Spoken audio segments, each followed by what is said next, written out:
बहुत पसंद किया। आज हम इनसे एक टॉपिक पे नहीं बल्कि 2-3 टॉपिक्स पे बात करेंगे। सबसे पहले हम ये बात करेंगे कि इस टाइम यूएस के बिलियनियर हैं, उन्होंने ये स्टेटमेंट दी है, बाकायदा तौर पे भारत के प्राइम मिनिस्टर को प्रेज किया है। कहा गया है कि रेवोल्यूशनरी मोदी, शायद कंपेयर किया जा रहा है चाइना की रेवोल्यूशन के साथ। इसी वाले से पहला सवाल इनसे करेंगे। अस्सलाम वालेकुम। वालेकुम सलाम। कैसे हैं दिलशाद भाई? पहले तो ये बताइए। अल्लाह का शुक्र। ठीक है दिलशाद भाई, ये स्टेटमेंट आपने भी देखी होगी या इस तरीके से, जिस तरीके से डेवलपमेंट की तरफ तेजी से जा रहे हैं हमारे नेबर, और ये जो स्टेटमेंट आई है कि रेवोल्यूशनरी मोदी, क्या कहना चाहेंगे आप? जी, ये रेवोल्यूशन मोदी की जो उन्होंने स्टेटमेंट दी है और वो इस चीज़ को प्रूफ भी कर रहे हैं। जैसे कि अब रिसेंटली आईफोन 15 जो है वो लॉन्च हुआ है। उसके बाद अब देखिए रिसेंटली जो उन्होंने अपनी डेमोक्रेसी के अंदर जो बेहतरियाँ लाई हैं, जैसे उनका फॉरेन मिनिस्टर है, ठीक है, और जैसे मोदी खुद कंट्रीब्यूट कर रहा है अपनी कंट्री को, अपनी नेशन को कंट्रीब्यूट कर रहा है, इसकी कहीं मिसाल नहीं मिलती। और हमारी तरफ तो वही सीन चल रहा है जो पिछले 70 साल से चल रहा था। अब हमारे यहाँ तो कोई चेंजिंग्स नहीं आ रही, लेकिन वहाँ पे आ रही है। अब देखिए वहाँ पे G20 का लेटेस्टली हुआ है, तो वहाँ पे कितने मतलब कि दुनिया की सारी पावर्स वहाँ पे आई हैं। ऐसे ही है, अमेरिका भी आया, इंतहाई कामयाब हुआ है। और ठीक है, और वो अपने एक ब्लॉक को लेके चल रहे हैं, ठीक है, और उनकी डिप्लोमेसी जो है वो हमसे बहुत ज़्यादा बेहतर है। नहीं, यहाँ पे मैं थोड़ा सा डिसएग्री करूंगा। मतलब आपने बोला वो अपने एक ब्लॉक को लेके चल रहे हैं, जबकि उनकी स्टेटमेंट या वो ये कहते हैं कि हम किसी ब्लॉक का हिस्सा नहीं, ना हम ब्लॉक बनाएंगे, हम तो सबको साथ लेके चलेंगे, वन वर्ल्ड वन फैमिली। उनका तो कुछ इस तरीके से स्टेटमेंट रहती है। नहीं देखिए, वो जाहिर है बात करने में तो यही कहते हैं कि हम सबको साथ लेके चलेंगे। कोई भी कंट्री खुलेआम तो नहीं ना कहता कि हम इस ब्लॉक में हैं या उस ब्लॉक में हैं, लेकिन उनकी ये अच्छी बात है कि जहाँ पे उनको अपने मुल्क का फ़ायदा नज़र आता है, हाँ, वो उसी तरफ मूव कर जाते हैं। और होना भी ऐसे ही चाहिए कि अगर आपको अपने मुल्क का, अपने कंट्री का कहीं गेंस मिल रही हैं तो आप वहीं पे जाएं, बजाय आपके एक ब्लॉक को लेके चलें। ब्लॉक का मकसद बेसिकली ये होता है कि आप अपने इंटरेस्ट को प्रोटेक्ट करते हैं, ठीक है। अगर आपका ब्लॉक आपके इंटरेस्ट को प्रोटेक्ट नहीं कर पा रहा तो आप छोड़ दें, ऐसे ही है, आप कहीं और शिफ्ट हो जाएं, ताकि आप बेसिकली जो भी मुल्क का प्राइम मिनिस्टर है या कंट्री का कोई भी फॉरेन मिनिस्टर है, उसका बेसिक जो पर्पज़ है या बेसिक ड्यूटी उसकी है कि अपनी कंट्री के इंटरेस्ट को प्रोटेक्ट करना। डेफिनेटली, ठीक है। अगर चाहे जिस भी कंट्री के साथ उसके रिलेशन बेहतर करे या रिलेशन बेहतर ना करे, अपने कंट्री को जो सा वो आगे लेके जाए। बिल्कुल इस तरह, इसमें कोई शक नहीं है। ठीक है। अच्छा, जैसे G20 कामयाब हुई, इसके अलावा अभी जिस तरीके से स्टेटमेंट आ रही है यूएस के जो उनसे बिलियनियर हैं, जो वहाँ के बिजनेसमैन हैं, टाइकून है, वो ये कह रहे हैं, आपको क्या लगता है कि चाइना जिस स्पीड से रेवोल्यूशन की तरफ आया, जिस तरीके से डेवलपमेंट की तरफ आया, क्या उतनी ही स्पीड से इंडिया डेवलपमेंट की तरफ जा रहा है या उससे ज़्यादा स्पीड है, कम स्पीड है? मेरे ख्याल में उससे ज़्यादा स्पीड चल रही है इसकी। और दूसरा, उनको अपनी जो पॉपुलेशन है उसका भी बड़ा एज उठा रहे हैं, ठीक है। और तीसरे नंबर पे वहाँ पे जो आईटी इंडस्ट्री का बूम है, ठीक है, वो भी उनको बहुत ज़्यादा हेल्प कर रहा है। और चौथे नंबर पे वहाँ पे उनकी डेमोक्रेसी जो है वो बड़ी स्ट्रांग है। ये सबसे इंपॉर्टेंट होती है डेमोक्रेसी, और ऊपर से उनकी स्टेबिलिटी है। अब देखें ना, एक एग्जांपल मैं देता हूँ। मैं एक इन्वेस्टर हूँ, ठीक है, अमेरिका का इन्वेस्टर हूँ। अब मुझे बताएं, एक ऑप्शन मेरे पास पाकिस्तान में इन्वेस्ट करने के लिए, एक इंडिया में इन्वेस्ट करने के लिए। मैं पागल हूँ पाकिस्तान में इन्वेस्ट करूँगा? मुझे पता है पाकिस्तान में स्टेबिलिटी नहीं है, 3 साल बाद यहाँ पे प्राइम मिनिस्टर चेंज हो जाएगा। वहाँ पे मुझे इतना पता है कि अगर एक पार्लियामेंट आई है तो वो अपने 5 साल या जितना भी उनका टेन्योर है वो पूरा करके जाएगी। मुझे पता है कि पॉलिटिकल इंस्टेबिलिटी नहीं होगी। यहाँ पे एक गवर्नमेंट आती है, वो एक रूल अप्लाई करती है और दूसरी जो है उसको डाइवर्ट कर देती है, ठीक है। तो यहाँ पे बिजनेसमैन या इन्वेस्टर जितने भी लोग हैं ना, वहाँ पे यहाँ पे इन्वेस्ट कर नहीं सकते, ना ही वो करना चाहते हैं इन्वेस्ट। अब मुझे बताएं कि कौन सी पिछले 2-3 सालों में जब से ये इन्होंने नो कॉन्फिडेंस मूव से इमरान खान को बाहर निकाला, मुझे बताएं एक बड़ी इन्वेस्टमेंट आई हो आपके मुल्क में? कोई नहीं आई। और जब आपके इंडिया के अंदर, अब एलोन मस्क का मैं अगले दिन सुन रहा था, वो कहता है कि मैं मोदी का फैन हूँ। एलोन मस्क दुनिया का सबसे बड़ा बिजनेसमैन, सबसे बड़ा अमीर तरीन आदमी है जी, ठीक है। अगर वो वहाँ पे, अगर एलोन मस्क का एक ये कहना भी बड़ी बात है, क्योंकि यहाँ से मार्केट ऊपर उठेगी, ठीक है। अब यहाँ पे देखिए, अक्सर लोग ये जो ट्रेडिंग वगैरह करते हैं, बिटकॉइन वगैरह करते हैं, एलोन मस्क की एक स्टेटमेंट के ऊपर बिटकॉइन की क्या सिचुएशन चली जाती है। यही चीज है, ऐसे ही तो क्या एक कंट्री को ये फर्क नहीं पड़ेगा कि एक दुनिया का सबसे बड़ा बिजनेसमैन वो ये बात कर रहा है कि मैं मोदी का फैन हूँ? हालांकि वो ये बात इसलिए कर रहा है क्योंकि वो जाहिर है बहुत बड़ी मार्केट है इंडिया, लेकिन फिर भी उसको कुछ ना कुछ वहाँ पे नजर आ रहा है। आप मुझे बताएं कि हमारे यहाँ, हमारे पाकिस्तान के बारे में कोई कंट्री ऐसी बात कर रहा है? कोई भी नहीं कर रहा, क्योंकि हमारे यहाँ पॉलिटिकल स्टेबिलिटी नहीं है। इवन बात करना तो दूर की बात, लोग जो आना चाह रहे थे, इवन सऊदीया के अगर प्रिंस की बात करें, मोहम्मद बिन सुलेमान की बात करें, उन्होंने यहाँ पे आना था, विजिट करना था, उन्होंने विजिट कैंसिल कर दिया। अच्छा ये बताएं, अक्सर आजकल ये चल रहा है, नो डाउट वो अपने कंट्री के लिए, इंडिया के प्राइम मिनिस्टर मोदी जी बहुत एफर्ट कर रहे हैं, बहुत काम कर रहे हैं, लेकिन क्या आज इंडिया जिस पोजीशन पे है, भारत जिस पोजीशन पे है, सिर्फ ये एक प्राइम मिनिस्टर की वजह से है कि इसके पीछे प्रॉपर एक एफर्ट है या प्रॉपर टीम है या उनके लोगों का भी कोई ना कोई रोल है? ये सर 70 साल की स्ट्रगल है।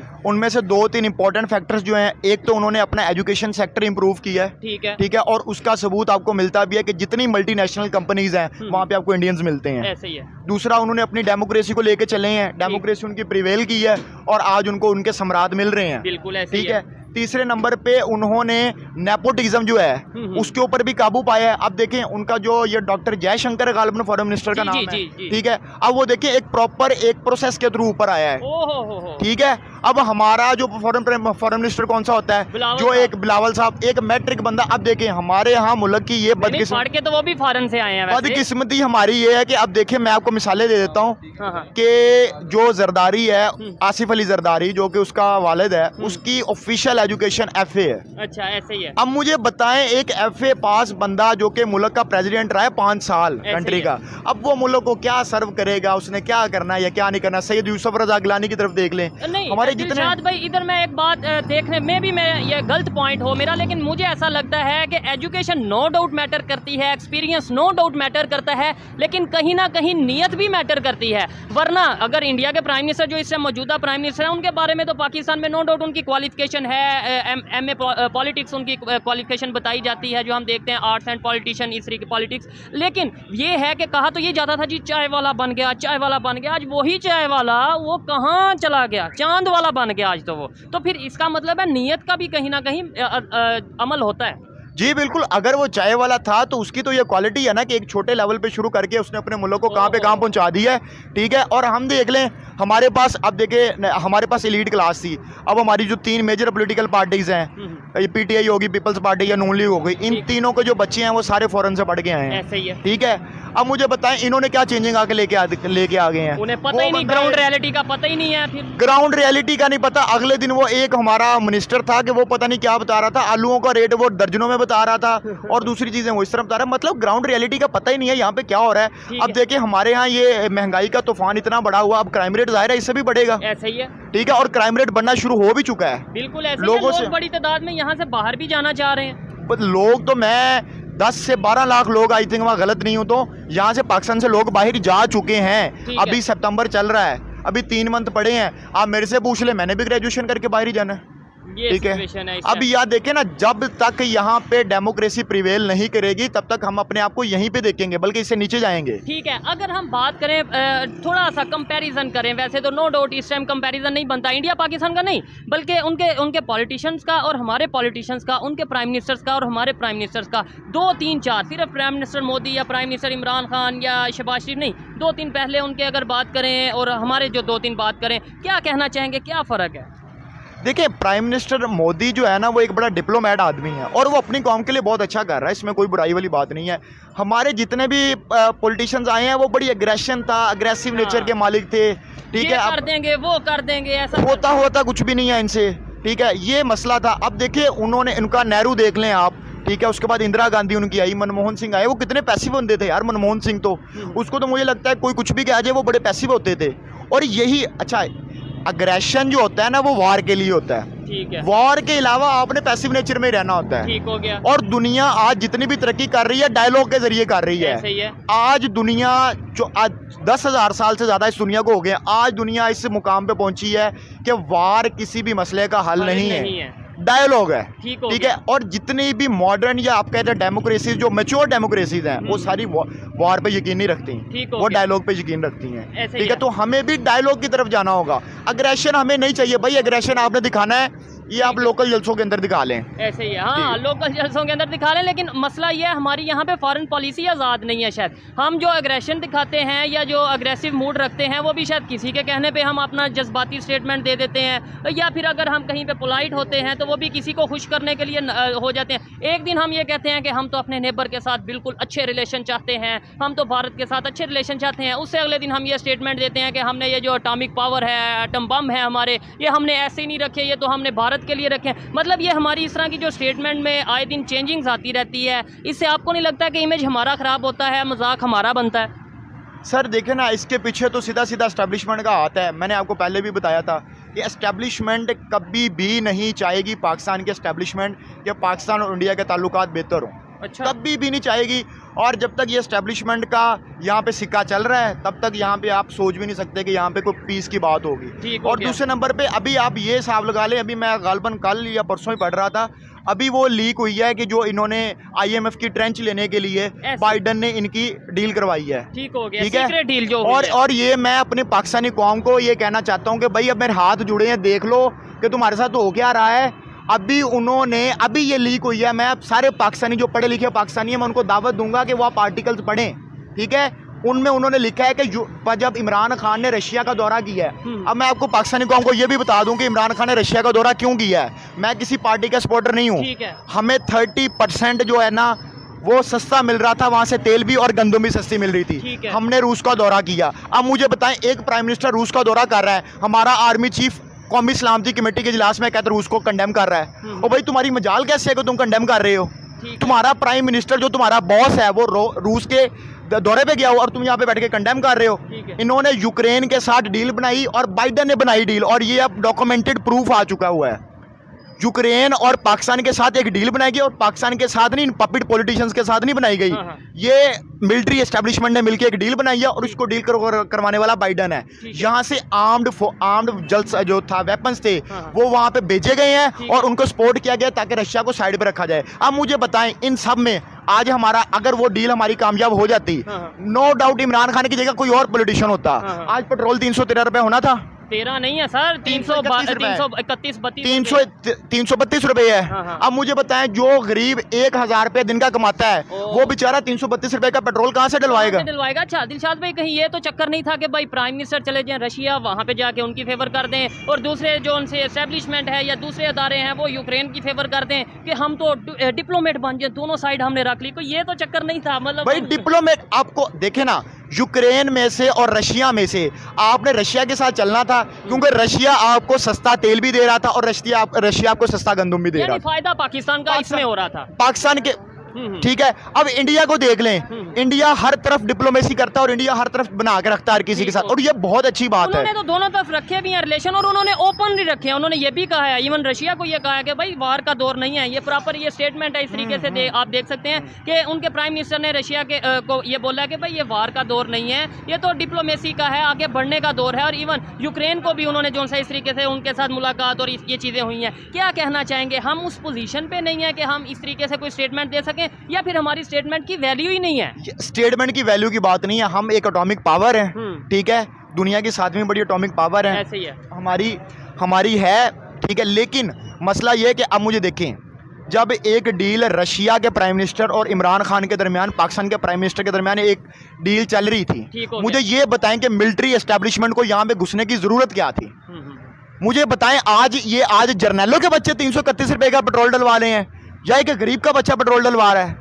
इनके तो पेट्रोल मुफ्त है, इनकी बिजली मुफ्त है, इनकी हर चीज मुफ्त है। ठीक है, ये तो गरीब का बच्चा, यहाँ से आप देखें, यहाँ पे जितने बेचारे रिक्शे वाले खड़े हैं, छाबड़ी वाले खड़े हैं, इनसे जाके पूछें। सर ठीक है, हालात हैं, लोग खुदकुशी इन्होंने बीच में लुच फ्राई की है। मुझे ये पता इनका मकसद क्या था? जब मेरी बात, अब ऊपर से शहबाज शरीफ, ये नवाज शरीफ, ये जितनी पीडीएम की गवर्नमेंट है, मैं किसी पॉलिटिकल पार्टी को सपोर्ट नहीं करता, जो भी हैं, आप नाम भी ना लेंगे, जो भी हैं। अब मुझे बताएं, अब उनके केसेस का मसला बना हुआ था, अब उनको भी पता था कि हमें यहाँ से कोई ना कोई भागने का रास्ता चाहिए। मिलिट्री एस्टेब्लिशमेंट ने क्या किया, उनकी सहूलतकार बनी और उनको एक रास्ता दिया। ठीक है, अगर ऐसे ही चलता रहा कि हम इल्ज़ाम लगाते रहे कि एस्टेब्लिशमेंट ने ये कर दिया, गवर्नमेंट ने ये कर दिया, अदारों ने ये कर दिया, नवाज शरीफ ने ये कर दिया, आपको नहीं लगता इन चक्रों में मजीद हम पीछे अंधेरे की तरफ जाते जाएंगे? दुनिया आगे जाती जाएगी, टेक्नोलॉजी में, IT में अपना नाम बनाती जाएगी, और हम यहाँ रोड पे खड़े होकर यही कह देंगे कि आज इंडिया चांद पे पहुँच गया, आज इंडिया ने मिशन सन लॉन्च कर दिया, आज इंडिया G20 कामयाब हो गया। नो डाउट अच्छी बात है, हम अप्रिशिएट करते हैं, करना भी चाहिए, लेकिन कभी अपने बारे में भी अच्छी खबर तो हमें सुनने का मौका मिले या कवर करने का मौका मिले। भाई अब देखिए, अब मैंने आपको इतनी बड़ी एग्जांपल दी है, अगर यहाँ पे मिलिट्री एस्टेब्लिशमेंट इतनी स्ट्रांग ना होती, ठीक है, तो क्या ये जो इन्होंने नो कॉन्फिडेंस मूवमेंट लेके आए हैं वो कभी कामयाब होनी थी? कभी कामयाब नहीं होनी थी। और अब आपको पता लग जाना चाहिए, अब भी अगर पाकिस्तानी कौम को अगर अब भी पता नहीं ना चलता तो यार पाकिस्तानी कौम दुनिया से 100 साल पीछे है, 100 साल पीछे। ठीक है, अभी आपको उन्होंने सब कुछ करके, यार अभी तो दुनिया का वो मामला चल रहे हैं कि अगर आप कुछ भी बताते हो तो वो 10 सालों बाद, 5 साल, बल्कि अब तो 4-5 महीनों बाद खुल के सामने आना ही आना। ये बात मैं हमेशा कहता रहा हूँ कि भाई अब सच सामने आता ही आता है, छुपा सकते आप सच, ठीक है। अब देखिए ना, अगर अब आपको पता चल गया है कि हमारा कितना बड़ा नुकसान हुआ है, तो अब आप इंसान सीख ले, ठीक है, सबक सीख ले। अच्छा, एस्टेब्लिशमेंट तो वहाँ पे भी है, एस्टेब्लिशमेंट दूसरे कंट्रीज में भी है, बांग्लादेश में भी है, इंडिया में भी है। क्या फ़र्क है इंडिया की एस्टेब्लिशमेंट में और हमारी एस्टेब्लिशमेंट में? वो तो मतलब अपना काम जो हमें देखने, क्या क्या कहना चाहेंगे? ट्रेनिंग तो एक मतलब ये 1947 से पहले बांग्लादेश हो गया, पाकिस्तान हो गया, इंडिया हो गया, ये सब जितनी भी आर्मी थी, एस्टेब्लिशमेंट थी, सारों की ट्रेनिंग एक ही प्रोसीजर के थ्रू हुई ना? सर ये ना काकूल एकेडमी है जहाँ पे हमारे फौजी सारी ट्रेनिंग लेके जाते हैं। वहाँ पे ना एक जुमले का इनका होता है क्या? जो हलफ लेते हैं, ठीक है, कि मैं किसी भी सियासी सरगर्मी में डायरेक्टली या इनडायरेक्टली हिस्सा नहीं लूंगा, इन्वॉल्व नहीं होऊंगा। ठीक है, और यही ये तोड़ते हैं, सिर्फ यही रूल तोड़ा जाता है। नहीं तो उधर की अगर हम उधर नहीं तोड़ा। अब मेरे देखिए ना, अब मैं आपको सिंपल एग्जांपल, तुर्की में मिलिट्री एस्टेब्लिशमेंट ने वहां पे कोशिश की गद्दारी करने की, अवाम टैंकों के सामने लेट गई। और पाकिस्तान की तो इतनी जाहिल अवाम है माजरत के साथ कि यहाँ पे जब मार्शल लगता है ये मिठाइयाँ बांटते हैं। ठीक है, क्यों? मैंने अपनी आंखों से देखा है ये मिठाइयाँ बांटते हैं। उसकी रीजन ये है ना कि हम लोग तंग बहुत, इधर थोड़ा सा रोड है, अच्छा, हम लोग तंग बहुत आगे होते हैं पॉलिटिशियन से। हम कहते हैं यार मैं भी अब यही आके हमें रिलीफ दे दें, लेकिन ये नहीं पता कि इंटरनेशनल लेवल पे हम कितना पीछे चले जाते हैं। सर एक मार्शल लॉ लगने से आप कितना पीछे चले जाते हैं, इस चीज का पाकिस्तान की आवाम को आइडिया नहीं। और दूसरे नंबर पे इनको नहीं पता कि एक जो पब्लिक का प्राइम मिनिस्टर होता है उसके दिल में पब्लिक का दुख दर्द होता है। सही है। अच्छा, गवर्नमेंट हमेशा, मैं तो इसी हक में हूँ कि हमेशा जो पब्लिक डेमोक्रेसी जहाँ पे होती है, या कहा जाता है कि हमारा एक डेमोक्रेटिक कंट्री है, तो वहाँ तो पब्लिक के जो नुमाइंदा है उसे ही गवर्नमेंट आनी चाहिए। प्राइम मिनिस्टर की हम बात करते हैं, क्या मैं यहाँ पे ये कहूँगा, हमेशा अगर हम दूसरी साइड पे ब्लेम करें, कहीं ना कहीं ये भी देखना चाहिए शायद हमारे प्राइम मिनिस्टर ही इस लायक नहीं होते, हमारे जो पॉलिटिशियन हैं वो ही इस लायक नहीं होते कि वो गवर्नमेंट को चला सके। नहीं, इसमें आपकी बात किसी हद तक ठीक है। इसमें मैं आपको ये कहूँगा कि अब देखिए, अगर हम प्रेजेंट अपनी पॉलिटिकल सिचुएशन देखें, इस टाइम जो सबसे ज़्यादा इस टाइम पॉलिटिकल वेव जिसके साथ है वो इमरान खान के साथ है। ये पूरी दुनिया को पता है। ठीक है, अब मुझे बताएं, आसिफ अली जरदारी है, ये दूसरी छोटी पार्टी है, अगर उन्होंने पावर में आना है, ठीक है, तो कैसे आएंगी? कैसे आएंगे? वैसे तो पावर में वो आ ही नहीं ना सकती। आप यहाँ पे एमएनए खड़ा करते हैं, पीपल्स पार्टी का 1500-2000 वोट है। आपको लगता है कि इमरान खान भी अगर अपनी आ सकते हैं, आज़ादी से पावर में आ सकते हैं? नहीं, इमरान खान के पास अगर पब्लिक सपोर्ट है तो बिस्मिल्लाह। ठीक है, अगर इमरान खान के पास पब्लिक सपोर्ट नहीं है तो भाई जिधर बैठा उधर बैठा रहे। ठीक हो गया। मुझे ये बताएं, हम आगे कैसे जा सकते हैं, बेहतरी की तरफ कैसे जा सकते हैं, किस तरीके से दुनिया डिप्लोमेसी के ऊपर वर्क कर रही है? अगर हम बात करें G20 की, अगर हम बात करें दूसरी डेवलपमेंट्स की, अभी तो वो अनाउंस करने जा रहे हैं कि हम दुनिया की तीसरी बड़ी या 3 बड़ी इकॉनमीज में बनने जा रहे हैं। क्या आपको लगता है कितने टाइम तक वो तीसरी इकॉनमी या तीसरी बड़ी इकॉनमी में से एक इकॉनमी बन जाएंगे इंडिया वाले? मेरी इस बात से शायद आप इख्तलाफ रख सकते हैं। मेरे ख्याल में मजीद 10 साल, मजीद 10। मेरे ख्याल से आपने ज्यादा टाइम बता दिया है। मेरे ख्याल से वो 5 साल के अंदर ही ऐसा अनाउंस करने वाले हैं। जी, हाँ, इतना 5-10 साल के अंदर अंदर ना वो बन जाएंगे। और हमें तो इस बात की खुशी है कि हमारा, हम देखिए, हम हमेशा कहते हैं कि डेमोक्रेसी प्रिवेल करे और दूसरे नंबर पे पीस हो। ठीक हो गया, ये हमारे खित्ते के लिए बहुत ज़रूरी है। ठीक है, हम सदियों से इकट्ठे रह रहे हैं। हमारा मेल जोल, रस्मो रिवाज सब कुछ सेम है। ठीक है, मैं सिर्फ चाहता हूँ कि, और पाकिस्तानी जो पढ़े लिखे अवाम है वो भी सिर्फ यही चाहती है कि आप पीस के साथ, अमन के साथ बैठें, बातचीत करें, डायलॉग के जरिए मामला हल होगा। और हम एक साइड पे ये कहते हैं कि अफगानिस्तान में भी अमन होना चाहिए, अफगानिस्तान में अमन होगा तो पाकिस्तान में होगा, लेकिन अगर हिस्ट्री को देखें, अफगानिस्तान का अमन खराब करने में किन लोगों का रोल रहा है वो भी आप बेहतर जानते हैं कि मतलब एक दफ़ा खुद अमन खराब किया जाए, पीस को जो सा वो खराब किया जाए, उसके बाद हम कहें हम यहाँ पे भी पीस जाते हैं, वहाँ पे भी पीस जाते हैं। भाई नॉन स्टेट एक्टर्स भर्ती करने वाला कौन था? एस्टेब्लिशमेंट ने नॉन स्टेट एक्टर्स भर्ती किए हैं यहाँ पे, भर्ती करके उनको यूज करते हैं, जब वो उनके काम के नहीं रहते उठा के बाहर फेंक देते हैं। तालिबान को बनाने वाला कौन है? ठीक है, अब मेरा मुंह खुलवाएंगे ये लोग, तालिबान को बनाने वाला कौन है? अच्छा। अफगानिस्तान के अंदर जो बॉर्डर को क्रॉस है, जो टेररिज्म हो रही है, उनको कराने वाला। अब मेरी बात सुने, अब ये लोग जो कहते हैं कि जी बॉर्डर के क्रॉस स्मगलिंग हो रही है, और तुम छनकला लेने खड़े हुए बॉर्डर पे। अच्छा, दूसरे नंबर पे अगर ये बात की जाए, कहा यह जाता है कि भाई हमने तो अफगानिस्तान का साथ बहुत दिया है, हमने तो उन्हें यहाँ पे अपना जगह दी रहने के लिए, यहाँ पे वो जो लोग आए। भाई आपने जगह दी, मेरी बात सुने, पहले नंबर अफगानिस्तान की वार में आपको कूदने की जरूरत ही क्या थी? ठीक है, 70,000 हमने अपनी जानें दी हैं पाकिस्तानियों ने इसके अंदर, वॉर के अंदर। और अमेरिका ने कहा था, अगर मैं गलत कोट कर रहा हूँ मुझे बताएगा, उन्होंने कहा था कि पाकिस्तानी डॉलर के पीछे अपनी माँ भी बेच सकते हैं। ये अल्फाज उन्होंने यूज किए थे, थोड़ा सा इधर साइड ये अल्फाज यूज किए थे बड़ी माजरत के साथ, और ये मेरे लिए शर्मिंदगी का बाइस है कि मेरी कौम के लिए, मेरे मुल्क के लिए, मेरे लिए ये लफ्ज इस्तेमाल हुआ है। ऐसे ही है, क्योंकि पाकिस्तानी तो मैं भी हूँ, पाकिस्तानी यहाँ भी है, और यहाँ पे कुछ लोगों को बात बुरी मतलब लगेगी, डेफिनेटली मुझे खुद बुरी लगेगी। आप ऐसे ये मैंने ये स्टेटमेंट नहीं सुनी कि ऐसा सच ऐसा कहा हो, ठीक है, क्या कहेंगे आपके ये स्टेटमेंट उन्होंने ऐसी दे दी, अगर दी है तो ऐसी दे दी, कोई भाई वो जनरल परवेज मुशर्रफ के दौर के अंदर जब पाक अफगान वॉर स्टार्ट हुई है तब हमारे फौजी जो थे हमने उनको प्रॉपर फैसिलिटेट किया है। हम दूसरों की जंग में क्यों शामिल हुए हैं, यही चीज है, और आज भी हमें सबक नहीं आ रहा। अब यूक्रेन की जंग में क्यों शामिल हुए हैं, ठीक है, जब हमारा काम निकल रहा था आप रशिया की तरफ भी खड़े होते, आप कंडेम ना करते। मेरी बात सुने, जब एक प्राइम मिनिस्टर ने एक पॉलिसी बना दी कि हमने कंडेम नहीं करना, तो फिर जनरल कमर जवेद बाजवा या आर्मी चीफ की क्या औकात है कि वो कंडेम करे। चले ये तो देखें, हर जो फॉरेन पॉलिसी है वो डिपेंड करता है। फॉरेन पॉलिसी, मेरी बात सुने, फॉरेन पॉलिसी फौज ने कब बनानी है, मुझे ये बताया, फॉरेन पॉलिसी फौज बना सकती है। मुझे बताएं पाकिस्तान का पॉलिटिकल सिस्टम किस तरीके से ठीक हो सकता है। हम हमेशा एक साइड पे अगर ब्लेम करते रहेंगे, देखें पॉलिटिकल पार्टीज आपको लगता है कि बिल्कुल बेहतर काम कर रही हैं। पॉलिटिकल पार्टीज को अगर काम करने दिया जाए तो पॉलिटिकल पार्टीज बहुत अच्छा परफॉर्म कर सकती हैं। अभी भी मेरी बात सुने, आप मुझे बताएं कि पाकिस्तान को एटमी पावर पॉलिटिकल गवर्नमेंट्स ने बनाया है, जिसके अंदर नवाज शरीफ का रोल है, जिसके अंदर बेनजीर का रोल है, जिसके अंदर जुल्फकार अली भुट्टो का मेन रोल है, जिसने वो काम शुरू किया। पाकिस्तान को आईन किसने दिया, एक पॉलिटिकल गवर्नमेंट ने दिया। इस्लामाबाद लाहौर से इस्लामाबाद मोटरवे किसने बनाई, एक पॉलिटिकल गवर्नमेंट ने बनाई। सेहत कार्ड किसने दिया, एक पॉलिटिकल गवर्नमेंट ने दिया। अब मुझे बताएं कि 30 साल 40 साल तक हम डिक्टेटर्स क्या तो जूते खाते रहे हैं, मुझे बताएं किस डिक्टेटर ने हमें कौन सा प्रोजेक्ट दिया है। ठीक है, बल्कि पाकिस्तान की अगर बात करें, बुनियाद की बात करें, पाकिस्तान बना ही पॉलिटिकल बेसिस पे था, दो कौमी नजरिए पे था। ये तो कोई मतलब वो यहाँ पे जब मैं आपकी बात, जब कायद ने हमें कह दिया कि जो पॉलिसीज हैं वो सिविलियंस ने बनानी है, मिलिट्री ने उसके ऊपर इंप्लीमेंट करना है, तो इनका क्या काम है कि ये वो काम छोड़ के, अपना काम छोड़ के दूसरों के काम में आते हैं। ठीक है, अच्छा मुझे बताएं हम रिलेशन किस तरीके से बेहतर कर सकते हैं, किस तरीके से, सिर्फ इंडिया के साथ नहीं तमाम कंट्रीज के साथ। इससे मैं पहले तो हम ये कहते थे नेबर के साथ कैसे रिलेशन बेहतर कर सकते हैं, कैसे उनके साथ आप अच्छे तल्लुक, अब तो इस टाइम ना हमारे नेबर के साथ तल्लुक बेहतर हैं, ना इस्लामिक कंट्रीज के साथ तल्लुक बेहतर हैं, ना ही हमारे मतलब क्या किस तरीके से इंटरनेशनल लेवल पे हम रिलेशन बना सकते हैं। भाई इस्लाम देखिए ना, सबसे पहले आप डेमोक्रेसी जब यहाँ पे लेके आएंगे, कम से कम 4 से 5 पार्लियामेंट की मुद्दतें पूरी होनी चाहिए, उसके बाद आप कुछ हल की तरफ जा सकते हैं। उसकी रीजन ये है कि लोग देखते हैं कि भाई मैं अगर यहाँ पे आऊंगा, कोई इन्वेस्टमेंट करूंगा, तो यहाँ पे कम से कम स्टेबिलिटी तो हो, स्टेबिलिटी हो। मैंने आपको पहले ही मिसाल दिया, अगर आप इन्वेस्टर हैं, आप मुझे अपना बताएं, आप पाकिस्तान में इन्वेस्ट करना पसंद करेंगे या इंडिया में इन्वेस्ट करना पसंद करेंगे।